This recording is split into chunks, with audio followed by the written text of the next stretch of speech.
What's going on, everybody? It's RGB back here again. Hope you're having a great day today. And in this video, we're taking a look at this brand new PS3 emulator for Android.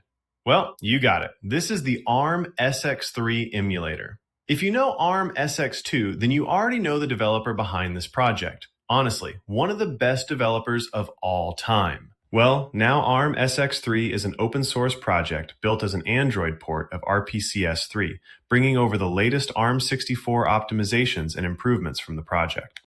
So right now, this is the latest build, version 0.7.2. And in this update, they've made a lot of changes and fixes, fixed graphical issues, and improved performance. Now, this emulator incredibly works well and is now properly functional. The very first update used to have a lot of issues, including black screen problems and all that. But now they've literally fixed most of the major issues. You can also see here, the changelog is pretty long with so many fixes and improvements. And you can see they've updated this version just a few hours ago. They're continuously working on improving this emulator, and you can see how quickly these updates are coming out. You can get the package from here or directly from their official page. Once it's done, you can install the package from here. You'll also find a detailed setup guide here, or I'll cover the full setup process in this video. Now, coming to GPU support, this emulator uses Vulkan for rendering, and it works with both Adreno and Mali GPUs. It also comes with controller support and much more. Now about the requirements. For a better experience, you'll want at least a Snapdragon 8 Gen 2 or above. And for actually running the emulator, you can go as low as a Snapdragon 732G or Helio G99. But obviously, these chips will struggle with more demanding PS3 titles. You'll need at least 8 GB of RAM. You'll also need around 5 GB of storage space. And what's crazy is that this emulator also works on older versions of Android, starting from Android 8 or above. As for the GPU, you'll need at least an Adreno 618 or above on Snapdragon devices, or a Mali G57 or above on non-Snapdragon devices. And here we also have some screenshots showing the emulator in action. Well, without further ado, let's dive in. Alright, so here I have already installed this emulator, but before we start, let me show you this phone's specs. The phone right here is powered by the Snapdragon 8 Elite Gen 4 with the Adreno 830 GPU, and it has 16 GB of RAM. So these are the specs. Alright, now let's open the emulator. Alright, we are on the welcome setup. Now here we need to set up three things: to set the app data folder, PS3 firmware, and the games folder. So here the internal app data folder is already set its path by default. Let's go to next step. Now here you need to install the PS3 firmware file. So import the PS3 update firmware file. Alright, the firmware is installed. Now go to next. Here, pick the ROMs folder, where you copied all game ROMs into a folder. But for now, it will import the disk image ISO ROMs. And the other package files need to be installed separately. Well, I'll show that as well in this video. And that's it. We are done. Now, let's go.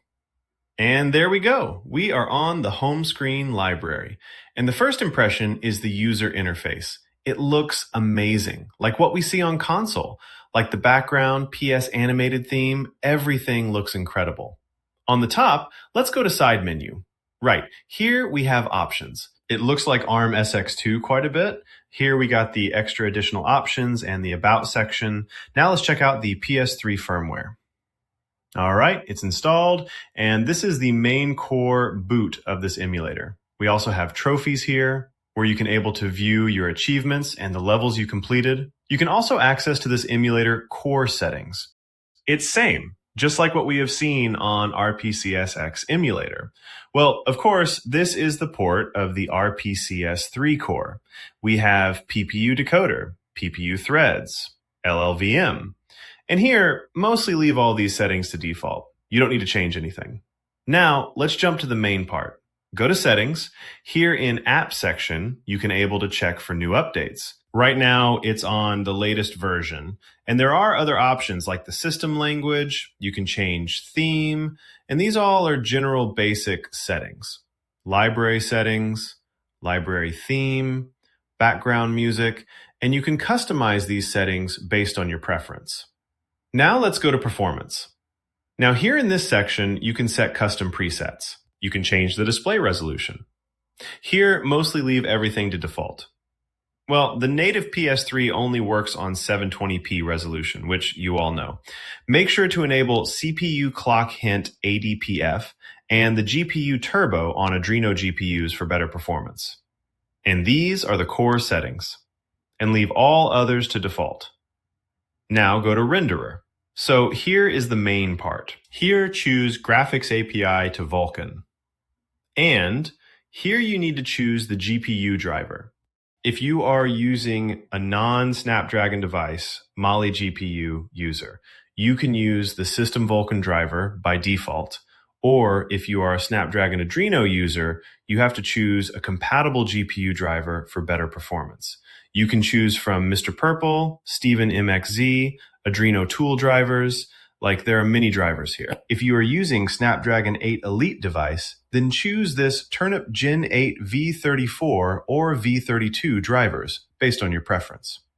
Or, still, you can import the driver from storage. If you have a better compatible driver based on your device, you can import and use it. Like here, I imported the V32 driver, which is more optimized and stable driver for my device.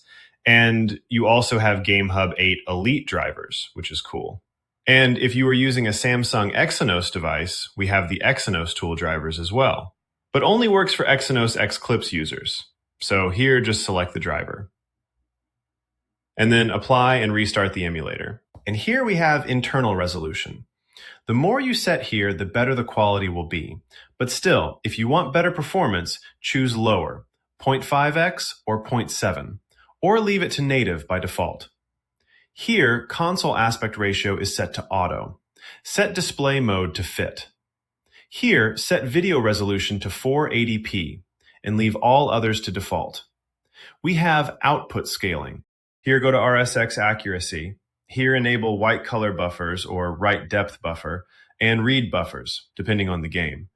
If you are playing some titles like God of War or others, here set VRAM limit to 2 to maximum. Now go to audio. Right. Leave everything as usual. Now controls. This emulator also supports physical controller or gamepad. Here you can able to key map the buttons, and with motion gyroscope support as well. Or, as usual, you can use on-screen controls. We also have skins here, where you can able to customize the on-screen controls layout based on your preference. Or you can still import skins layout from storage, or you can get skins from the available content. And there are other options. Now let's go to on-screen. And here, enable the performance overlay, like if you want to read the FPS stats. Here, I'll increase the font size a bit, and set detail level to minimal. And that's it. Now in advanced. As usual, here, leave all to default. And finally, we have patches section here, where you can able to import community patches and graphics mods from the RPCS3. Well, these can unlock frame rates, change resolution, or what's so far available on games. You can search patches from here and apply them based on your settings. Like here, for example, I searched for God of War 3, where you can enable these settings to the game. And that's it. So these are the settings. Now we are on the home screen library. Now again, on the top, we have time, battery info, and extra options. Like you can change the view style of the library, or you can customize the order or sort by title like you want. Now let's refresh here. And there we go. The album arts got loaded. These are the games which are imported during the setup. But these are image ISO ROM titles. But still, here package ROM files are missing, right? Well, don't worry. Here you'll find Install Package. Select it. Now here you need to choose those files. Go to the path where you copied. Here choose Packages and Install.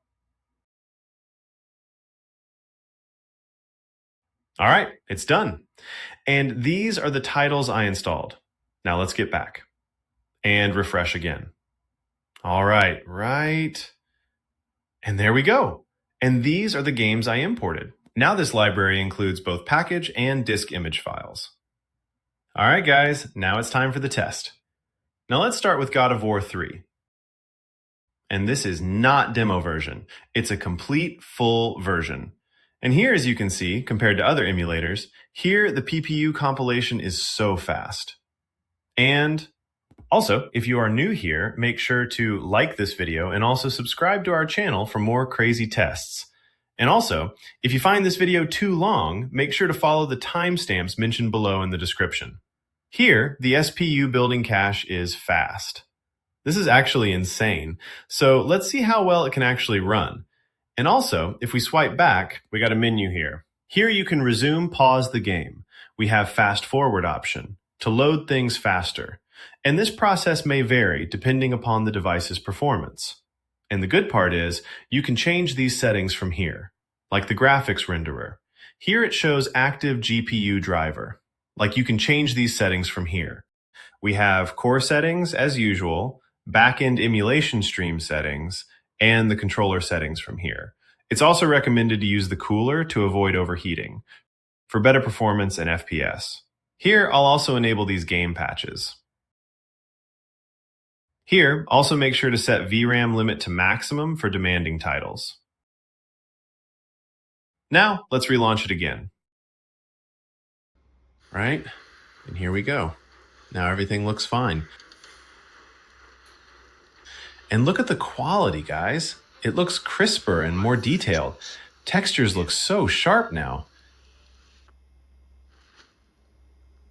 Now let's skip this intro. And here we are. Finally, we are running God of War 3 at 60 FPS. This is actually insane. Still, there are quite a bit of frame drops here and there. Again, this is impressive, to be honest.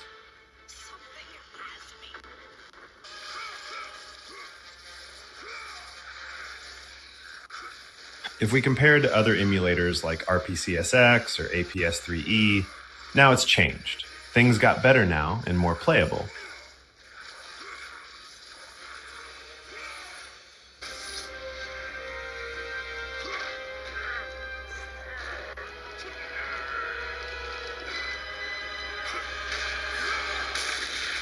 Now let's load Demon Souls.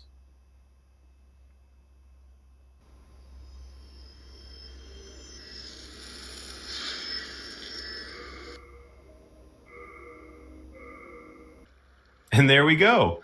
Finally, this game loaded properly on this emulator. Like in the previous update, it always used to get black screen rendering problems, but not anymore. I'm actually impressed.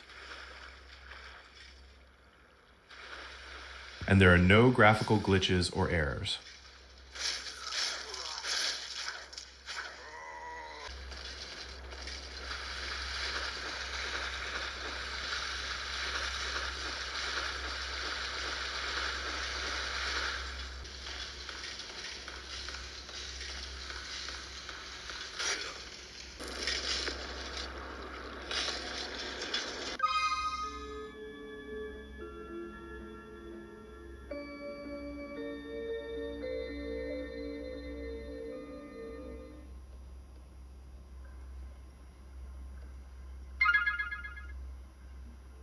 Now, let's enable the patches for this game.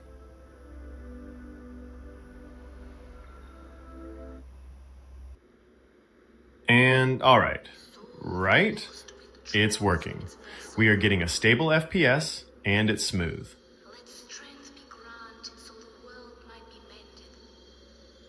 And literally, like, this is insane, guys. We are getting a stable 60 FPS on this game. This is a complete, full version of the game.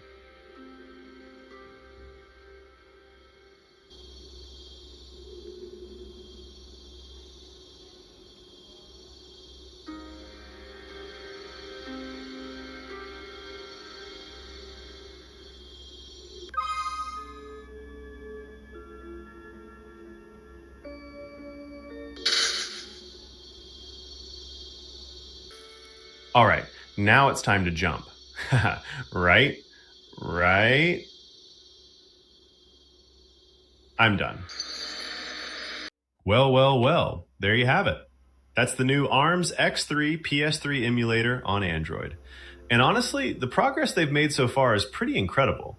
We're already seeing some really impressive results. And if you've already tried ARMSX3, let me know in the comments how your experience has been so far, and which games you've tested on your device. And if you enjoyed this video, make sure to hit that like button and subscribe to our channel for more. And thanks for watching. I'll catch you guys in the next one.